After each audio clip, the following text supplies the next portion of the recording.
Welcome to Gambling with an Edge with your hosts Bob Dancer and Richard Munchkin. Bob Dancer is America's premier video poker writer and teacher. He's written 10 books, including Video Poker for the Intelligent Beginner and the best-selling $1 Million Video Poker. He helped develop the computer software Video Poker for Winners, and in 2004 he was inducted into the Video Poker Hall of Fame. Richard Munchkin has been a professional advantage player for over 30 years and is in the Blackjack Hall of Fame. His book, Gambling Wizards, Conversations with the World's Greatest Gamblers, is a testament to the many ways you can succeed at gambling. The goal of the show is that you'll be a more knowledgeable gambler tomorrow than you were yesterday.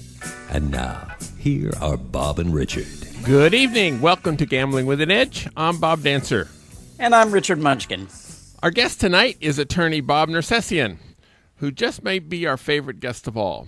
He's been on numerous times and always has interesting things to say. We'll be talking to Bob very shortly. Bob actually is an attorney who's specializing in helping players protect themselves against casinos. His book, Beat the Player, should be required reading for all listeners of this show. He has a new book in the works. We'll be talking about that in a little bit. Bob Nersesian, welcome back to Gambling with an Edge. Oh, thank you, Bob.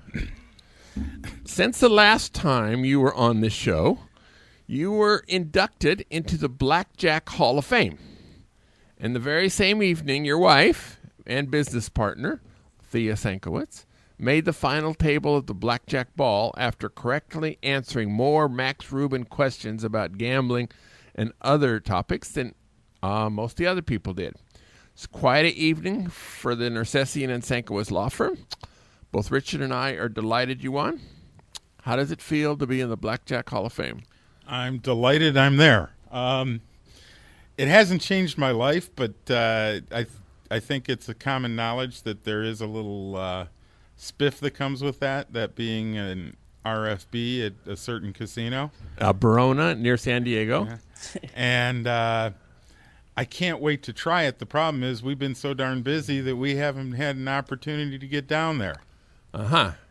So, good. Now, I was actually sitting at the table with you when the vote was happening, and your wife, Thea, said that she would be willing to vote for you if you promised her a pair of diamond earrings. So we announced that on the air. So inquiring minds want to know, what's the status of Thea's earrings? Well, I was so confident with my personality and the connections that I've made throughout that room and that ball that I didn't need her vote. And you knew that beforehand? I was counting on it. You were counting on it beforehand? Because I don't have the resources to put diamond earrings on Thea's ears. Ah, okay. Well, she would have a... Actually, truth be told, that's a bit of an understatement because a couple of years ago we were burgled. Is burgled a word? And they got away with her wedding set. And I am in the process of replacing that right now. Okay. So she gets diamonds. Well, good. I'm glad to know that. Okay. You should also know that insurance companies don't cover big diamonds unless you tell them you own them. Well, you mean tell them prior to them being stolen? Exactly, Richard. And even then, you usually have to have a rider, right? You have to have a separate... Well, I guess so. And who would have thought somebody would have broken into my house? I don't know. We've spoken several times on this show about Phil Ivey. There's a case in London and now a case in New Jersey. So we're going to assume that our listeners know the basics of the case. It's about card turning. Now, do you, Bob Nersesian, think that Phil Ivey or the Brigada will prevail in court, and why? Okay. I can't answer as to whether they will prevail in court because I don't have any line into the idiosyncrasies of the judicial system that'll be addressing either of these. And as we know, local courts tend to favor local businesses, items like that, and there is a lot of ways you can swing the law around to what you want it to accomplish. from what I know of the Ivey facts, I can say, in my opinion, neither casino should win. They should, in fact, it's really sort of cheesy that Borgata is even taking the action that they're doing. If I can expand a little bit. Please. Something that has been forgotten and perhaps I think should be argued more by attorneys who address these kind of things is what's going on here. This is a game, okay? And it's a game that's governed by contract principles. That be it the mini Bach that Mr. Ivey's doing, or blackjack, or poker in a room, etc. And I'm actually a bit studied on things like Hoyle and the history of gambling and the history of games. And the bottom line is, from time immemorial, the concept of protect your cards and it is a competition has been a part of all games of this nature. And for a casino, they can put out the mini Bach they want to put out, and they don't have to offer what they do offer, which is a human dealer playing a game against a person. If you want to take the human element out of it, then you put a computer screen up there and you flash cards at people. If you choose to offer to others to enter into a contest with your casino, then you've got to count on all the mental machinations that go with that, all the gamesmanship that can enter it, and even some shady practices that you, charged with that game, are required to protect against. It goes to almost like the hole carding thing. There was at some time, and even in some places, hole carding is argued as cheating. When you think about it, you read the rules of canasta, the canasta, bridge, poker. All of the rules say it is the player's obligation to protect their cards. And for these casinos, Borgata or the one in England, to say that we're entitled to this and this was cheating by Mr. Ivey and his compatriot, forgets the fact that they are obligated to protect their cards. Mr. Ivey has no obligation on that whatsoever, and because of that, they shouldn't win. They should either change their game, train their dealers, or protect their cards. Yeah, I don't see how this would be any different. Why aren't they filing a lawsuit against Don Johnson? I mean, in both cases, the player asked for special conditions, and the casino said, okay. And the player won a lot of money. I mean, my question is, was the management fired? That's really who's responsible here. I mean, I hear Borgata is suing the card manufacturer too. Okay, take a shot. But man, I mean, the management of Borgata are the guys who, if they weren't fired, that's ridiculous. Well, a $12 million hit too. and they fire a couple shift bosses doesn't get them the $12 million back. But they're not entitled to the $12 million. They or... put the game out there. They should play the game they offer, and if they get hit on it, they get hit on it. All right, now would Phil Ivey have a case for defamation? I mean, he's being called a cheat all over the world because of this. It depends on where it's said, Richard. The idea that if it is said in court, then there is an absolute litigation privilege. And by absolute, I mean absolute. Things you say about another in court cannot be defamation. So the answer would be no, unless they're saying stuff outside of court as well. Well, nothing's been said in court yet, right? I think I'm just looking at all these on both ends. Newspaper articles, saying that he cheated, Well, yeah, but they didn't say he cheated until he sued the English casino because nobody even knew about it. And then vice versa with the Borgata, they sued him, and now it's all stuff being said in court. And I think the newspapers are just reading the complaints and picking up on the allegations in court. It is not defamation to say Borgata alleges in a complaint that Phil Ivey did X. The bottom line on that is it's a true statement, and you need a false statement to support defamation. So if it is true that Phil Ivey said in a pleading, or that Borgata said in a pleading that Phil Ivey cheated, and the paper reports Borgata says in a pleading that Phil Ivey cheated, nobody's committing any defamation. If you recall, some years ago there was a case with a movie with Paul Newman and Sally Field. I think it was called a Case of Malice. And that describes absence of malice. Absence of malice. Yes, that was it. And that describes the whole concept that I'm discussing here. And it's universal, and there are problems with it, but it does apply the way it applies. So no defamation.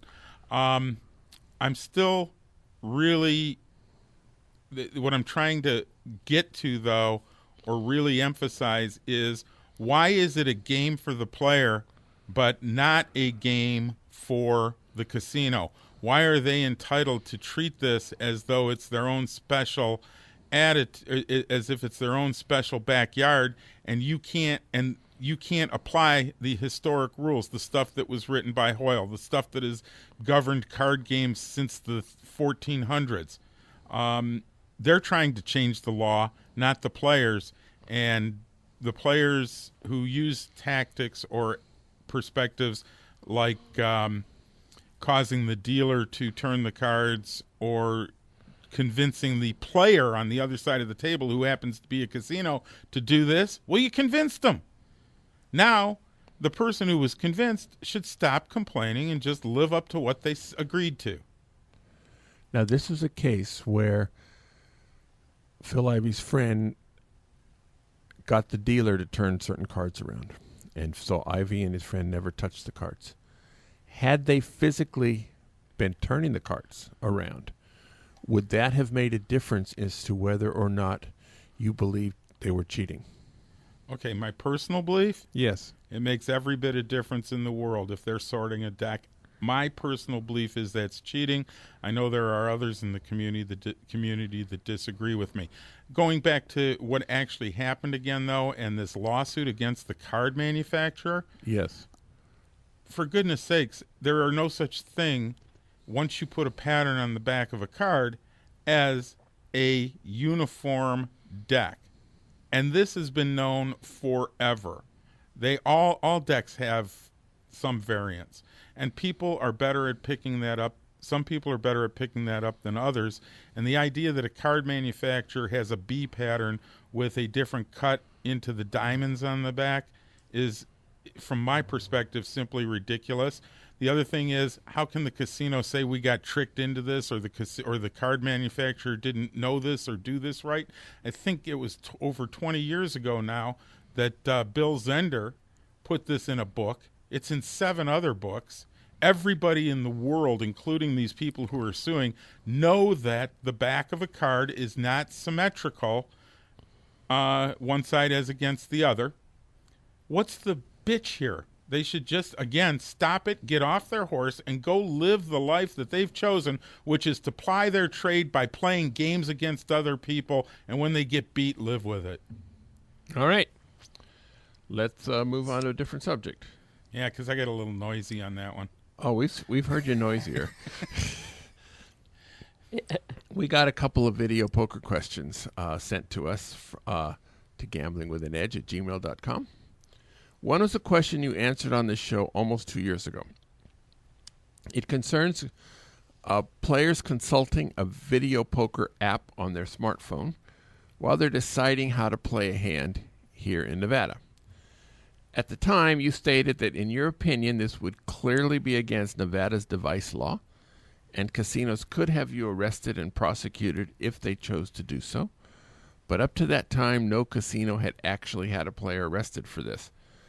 Is that a fair summary of your previous comment, and is your opinion on it the same today as it was at that time? If you're looking to stretch this show out, that's not the way to do it, because the answer to your question is, that was my opinion then, that's my opinion now.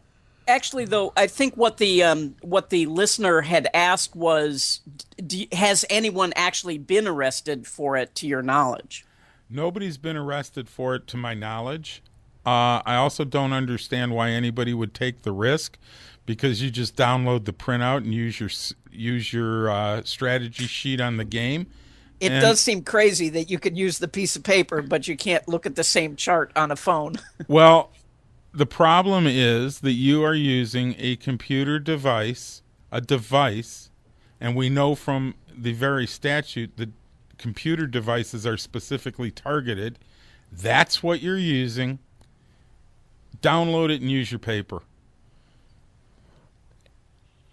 Well, there's some things that aren't easily downloadable. In other words, they're for strategy sheets on video poker.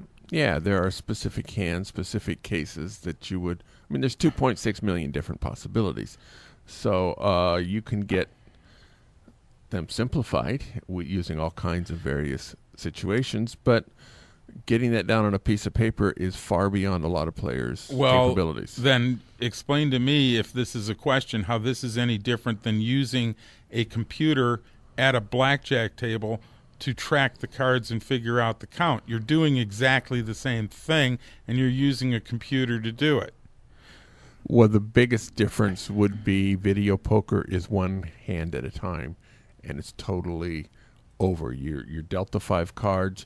You make your selections, you hit the draw button, and it's over. There's no history involved. Blackjack has this history of, until the cards are shuffled again, what the cards you got on the last hand won't come back again. So there's a history. I don't see a difference or a distinction there, because even on video poker, you got card 1 dealt, card 2 dealt, card 3 dealt, card 4 dealt, and card 5 dealt. It's working off of a progression, and you're making a decision in the middle of the game based on something you're pulling off of a computer to determine what your odds are and which are better. Don't do it. Okay. In Nevada, there are small bars, convenience stores, and such that have 15 or fewer slot and or video poker machines. Assume you're playing at one of them, you hit a jackpot, and the bar doesn't have enough money to pay you. What do you do then? Get gaming out there. Just call gaming. Call gaming, yep. And first of all, when you tell them to call gaming, and they are required to do that if a dispute of greater than $500 is occurring between you and the licensee,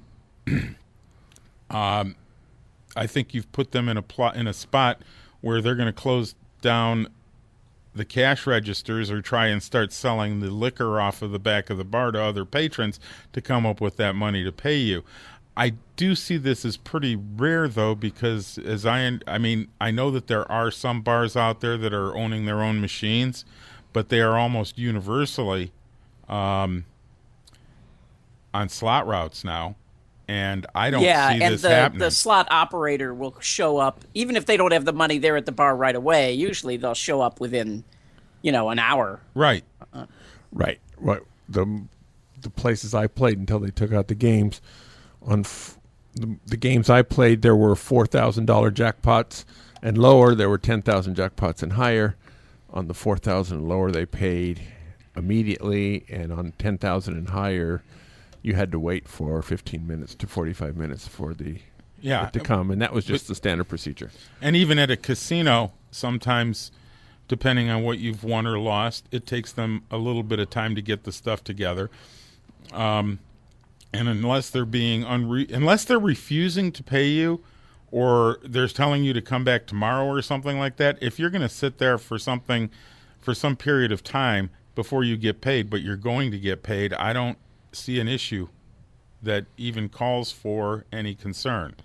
But I can see, and I have had clients, believe it or not, who were licensees, who have owned bars, who owned their own machines, and had this as a fear for a particularly bad day, and asked me my opinion on it. And I said, well, if you don't have enough in the till or the ready availability to what you might need, and you've had 3 bad hits that day, 3 royals that day, you shut down that bar before that 4th royal hits, because that license is a lot more valuable than staying open for an extra 4 hours before you can refinance overnight somehow by a neighbor or whatever and be able to cover what is happening. or what the potentiality of what could happen. Okay. Recently, one of your cases was decided in Mesquite, Nevada, earlier this week, I believe. Well, it was actually decided in Clark County. It was in Clark County. The case was in Las Vegas, but the incident was in Mesquite. Well, that's convenient that you didn't have to drive back. Mesquite is, 90 miles away, something like that? Yes, but it is Clark County, and the only Clark County District Court is in Las Vegas. Well, that's convenient for you. All right. Now, there were two players represented, David and Kyle. Now, they're actually going to be on the show June 5th talking all about this case.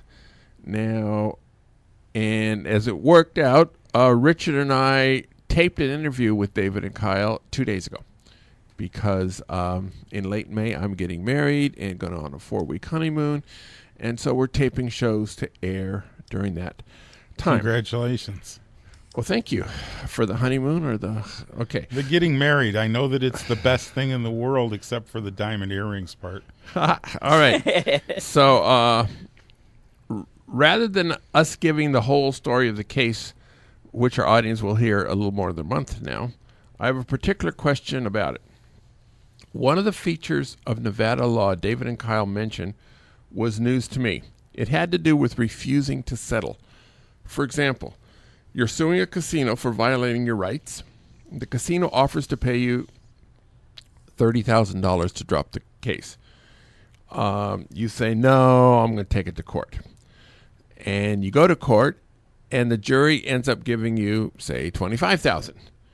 And since it was lower than what the casino offered you, you are now liable for the casino's legal expenses. Which could be $100,000. Is this a fair statement of the law? Is that?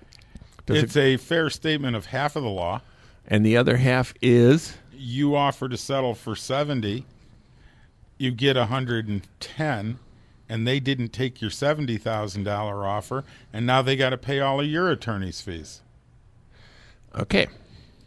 Now, and it's not a casino rule; it's a civil litigation rule. It's called an offer of judgment rule. It's pretty universal across the country. It puts people at risk and makes them live behind what they're suing for, both plaintiffs and defendants, and it's been applied for, I think, right now since 1948 in the federal courts. So I don't think we're dealing with anything new here. Okay. Now, in this particular case, at one point you offered to take $110,000 from the casino, and the final judgment the final settlement ended up to be about $200,000. Now, did that come under this rule at all? So they have to pay your settlement fee? No. What happens is the settlement takes into consideration everything and ends the case. For example, in a case like that where there was a referral to a punitive damages phase, at that point, nobody knows if we're going to beat the 110. But we do know that we've already gotten 70 and beaten the 20 or whatever it was.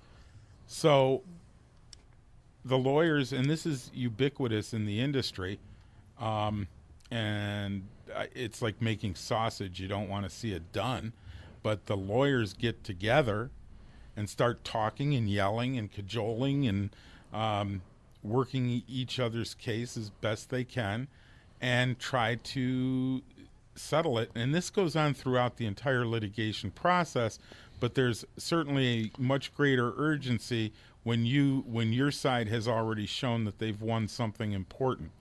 Another way this might come up is something that's going on in the Goodman case that's been reported on the internet. In that case, there's attorney's fees at risk. The plaintiffs have gotten summary judgment of liability, but nobody knows what the number is yet, and that's going to be put to a jury. At this point, ordinarily, with the lawyers having had the cards dealt to bring it into this realm a little better, so that they can see the handwriting on the wall and the uncertainty is the range of amount of damages, it is not at all uncommon to see the two parties get together through their attorneys and reach a compromise to end all the risks, end the litigation, and have done with it. The defendant still has leverage at that point, leverage with a threat of an appeal and things of that nature to try and wipe out everything you've achieved. And you have leverage on the other side, which is, well, I might get attorney's fees when the jury when the jury reaches its conclusion or it renders its verdict. And it's the same as any other business negotiation. All that's changed at that point is that the plaintiff has gained a substantial upper hand that lets the defendant know that they're at risk, and a substantial risk, and it's just a time that lends itself to more productive settlement discussions. And in this case, it worked. In other cases, it works. Other times, two sides put their feet in the sand and say, I'm not moving and you can't budge me, and I'll take you all the way to the Supreme Court before I pay you a dime. So, Bob, does the bar move? Like, for example, in the case you had asked for 110, so they came back with 70 compensatory, and they were going to decide the punitive. And so say they came to you then and said, we'll offer 200, and you say, no, we're gonna roll the dice. Does the bar move now to 200 because they've offered you that? No.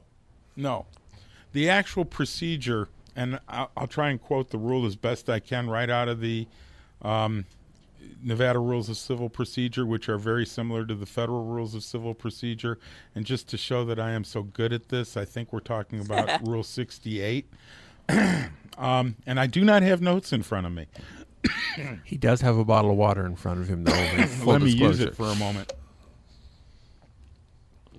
The rule is at any time before 10 days before trial, any party may offer to another party to settle the dispute between them for a sum certain.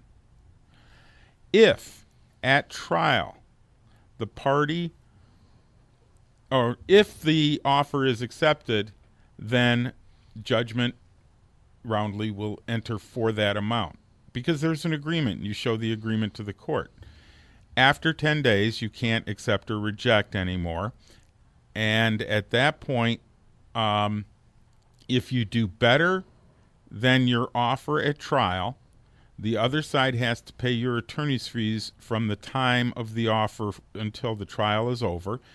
And there is no rule that says anything if you do worse than your offer. But if you notice, the offer can be made by either party, and the rule only applies when you do better than the offer you made. So if you're a defendant and you make an offer and you do better than the offer you made, i.e., we offered $20,000, they got $17,000. Therefore, we did better because we're the defendant, and we wanted it to be, and we as low as possible. Yeah. And it is lower than 20, we get the attorney's fees. That's how the rule works. The attorney's fees since the settlement, since the offer was made. Yes. Not before. That's my understanding. Now, how does that work if you're working on a contingency and now suddenly they have to pay the attorney's fees? How does that work?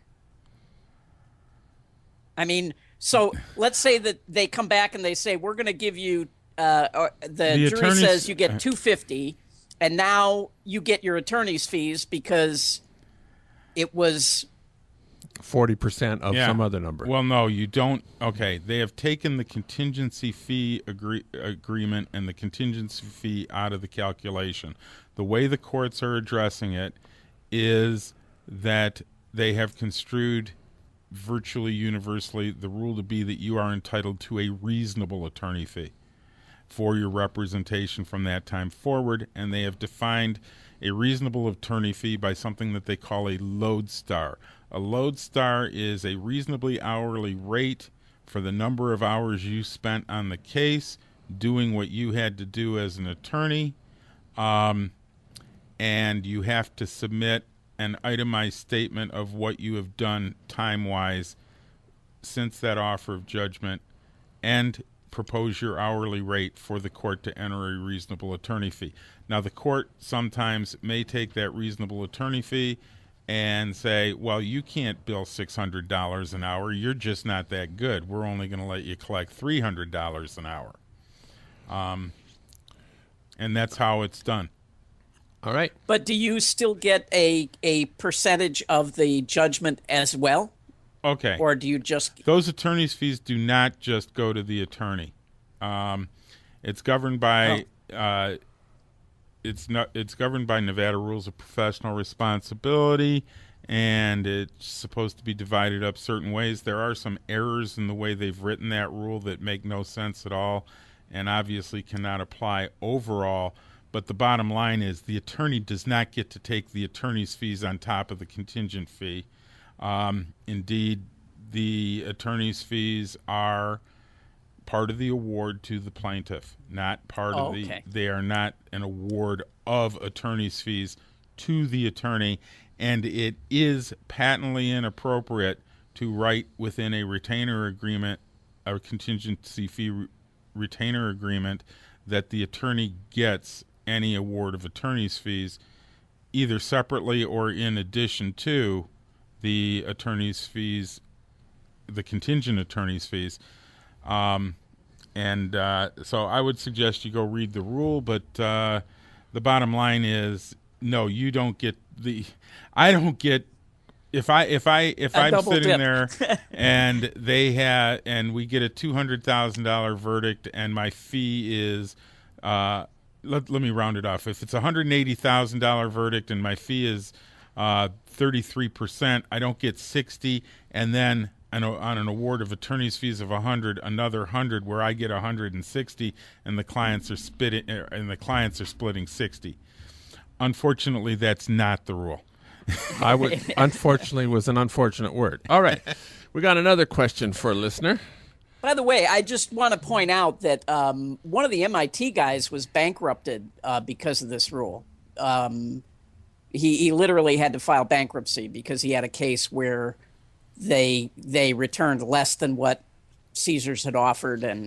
So if you knew all about this rule, Richard, why all the questions? Because I asked the question. Because Richard's smarter than I am about this. That was a joke on my end anyway. All right. I know we're working for the listeners, right? Right. All right. So another question for the listeners who we're working for. Let's say you're young and the casino asks for ID when you're playing blackjack. You don't want them to know your name, so you refuse. But tell them you'll leave the property. They backroom you instead. Have your rights been violated so far? To all the research I've seen, absolutely. All right. Are you drinking? No, he's not drinking. Okay. But I know that there's an age limit to gamble. When he came into the casino, the security checked his ID and gave him a hand stamp or a wristband saying that he's 21. Well, if you add that, there's no question. Okay? That's false imprisonment. That's a potential client. And I would suggest that the same is true even if you haven't shown ID. A casino, at least in Nevada, can only take you into custody if they have witnessed you actually committing a crime of that nature in their presence, or there's a felony that they reasonably suspect you have committed. So they have to know what your age is and know that you're gambling, and you don't have to provide them that evidence. Heck, police can't even compel you to provide evidence that would incriminate you. That's the first 10 words of the Miranda warnings. Why would a casino have that right? That's so like your neighbor leave, throwing you in his basement okay. because your leaves were blowing on his lawn and saying, you have to promise to cut down your tree before I will let you out of my basement. You can't do that? Well, I've thought about it. All right, let's go on. You have a book that's coming out soon. Maybe. That's a good way to put it. That answers all the questions, too. Is it? All right. So it's nearing. Are we likely to see it before the end of the year? I'm praying, and praying. it's my fault. It's not my publisher's fault. In fact, it's all pretty much in the can. I've gotten 6 chapters back from the editor, and I am trying like crazy to even find 10 minutes at a time to be able to look at this. But I've had, I think, 4 trials in the last 2 months. So we're just buried. And in fact, if anybody's hearing this and is thinking of calling me and hiring me, call someone else. That's the businessman in you. All right, good. Thea just filed for divorce. No. We have never and I'll hold this out here. Even my last book says don't call me. It definitely does. It says you have too many clients. Yeah, and I'm still there. Okay, and I'll give you other people to call. All right, lawyers in this town who I know have taken cases like this include Mark Segues, Brent Bryson, Steve Jaffe. There's others, and I'm sorry I'm missing them. Alan Lichtenstein, Cal Potter. All right. Now, they don't narrow in on casinos like I do, but they understand civil rights and false imprisonment. And if you've got a good case, there are other people to call. That's all I'm pointing out. And to the extent that I've missed any of my other friends who I know who have done this kind of thing, I'm really sorry. I tried the best I could, but those are the ones I can think of. Sort of on the same subject. We got an email from a law student who's studying law in Washington, D.C., I think. He wants his 3 favorite subjects are gaming, law, and gaming law. He was considering specializing in gaming law. Wants to know what your advice would be to him considering this career choice. Well, while I think of myself as a gaming attorney, if you're looking at my end of things, I can tell you the gaming attorneys don't think of what I do as gaming law. Seems more like civil rights Well, law. I do gaming law too, though, Richard. I have cases that have been to the Nevada Supreme Court that have moved through the Gaming Control Board on payments and jackpots and that type of thing. I've done licensing. I've done, I've worked in this field, but since I am largely on the side of the patron, that's not thought of as, quote, gaming law, close quote. I take issue with that. It's like being a personal injury defense lawyer or a personal injury plaintiff's lawyer. Both of them are practicing personal injury. But if I can tell him that my side is a lot more fun and a lot less dry. All right. And so you just did. And none of it's as lucrative as others might think. Uh-huh. That's right. I had to furnish the water for his show. All right. He did not. I won't did. let me bring in my gin. I don't think we've had that conversation. Are you sure you want to have it on the air? We've been loosely following a case involving 2 Las Vegas gamblers who had their money seized at the Atlanta airport. And the most recent chapter in that case happened in the Supreme Court of the United States. Now, you've been involved all along. As I understand it, this is the first time that one of your cases has gone up to the U.S. Supreme Court.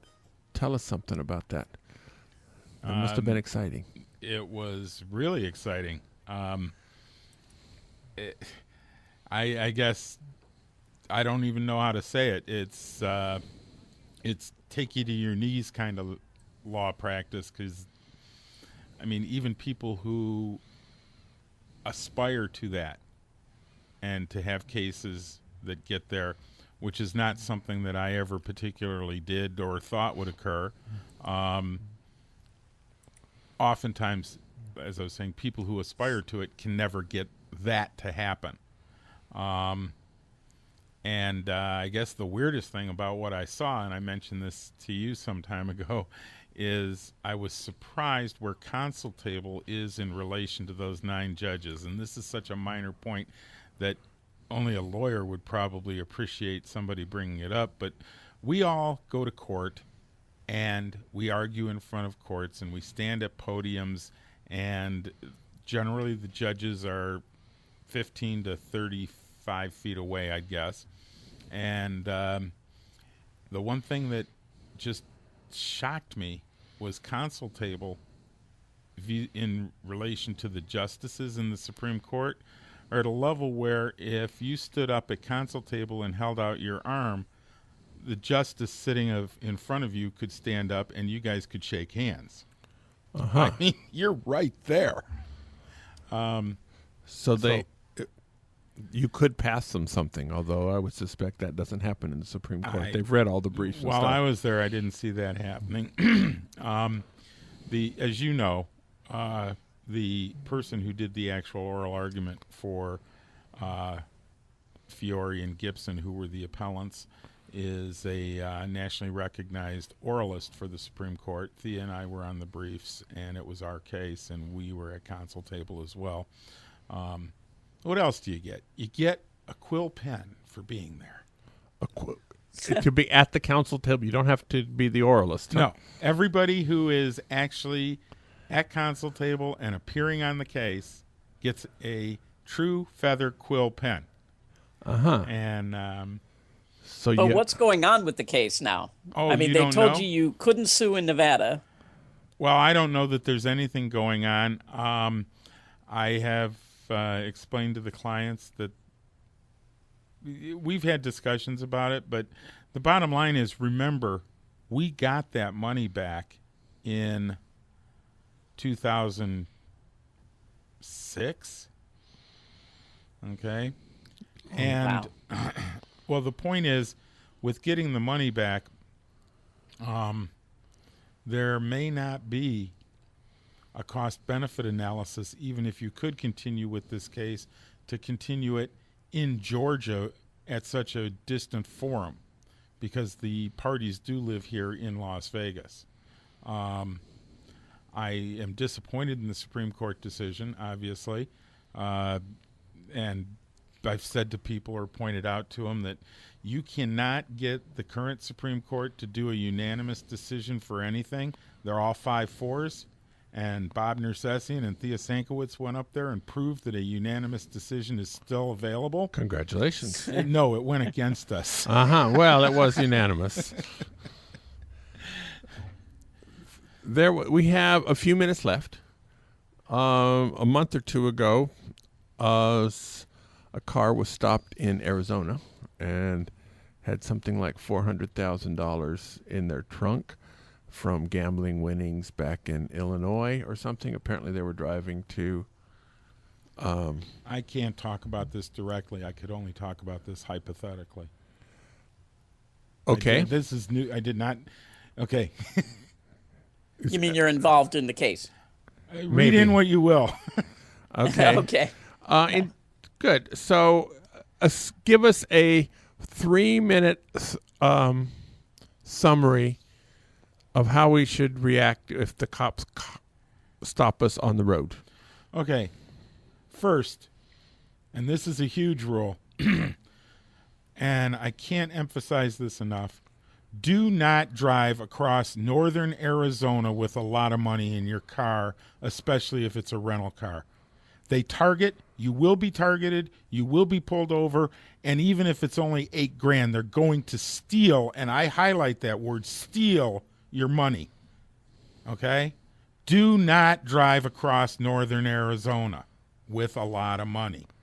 And this is not any particular case that we're talking about. This is something I have seen and am familiar with, especially with discussing the matter with prosecuting attorneys in northern Arizona who have no understanding of their professional responsibility whatsoever and act as whores for their respective jurisdictions to steal money from innocent people without probable cause. Wow. Okay.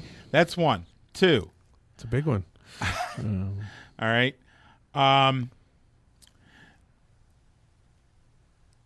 Do not put the money in secret places in your car. This is how Gina and Keith were able to get their money back so securely. They didn't hide it, okay? If you hide money, that will be a big badge for the police to say, obviously, he was trying to secret the money, so the money must be dirty, okay? Problem with that analysis is if you carry it openly, you're now inviting true highwaymen to rob you. Other than the police. Right. Okay. As I said that about northern Arizona, I cannot guarantee you that there is any place in the country where you will not or could not run into exactly the same issue. Because, again, that's the Fiore, Gibson, Walden matter that was in the Supreme Court. There was never any reason for that guy to take the money. And from the perspective of the clients, it was taken without probable cause and illegally. And all they've been able to do is get the money back, which is something. Which is not trivial. No, it's not trivial, because you would not believe how many cases you can find where, or instances as well, where innocent people have lost their money. If it's more than 10 grand, everybody in this country who wears a badge assumes it's drug money. Period. You can't have the number of cases that deal with somebody who has taken $40,000 or $50,000 out of their bank and is traveling to a foreign city because that's where their dream car was found on a dealer's lot, and who lose their money on the way, can't be counted on your hands, your toes, and any other appendages you can add. Those are reported cases. This type of activity is ubiquitous. I don't know how to fix it. I'm doing the best I can. Really, it is so offensive that the seizure laws and what is going on with seizure is so offensive that the American public should be rising up against law enforcement in the way they do this. All right, I actually have a follow-up question on that. We're going to do a few commercials first, but you can get ready for this follow-up question. You have no idea what it's going to be. The South Point has more than 10,000 games, returning more than 99%.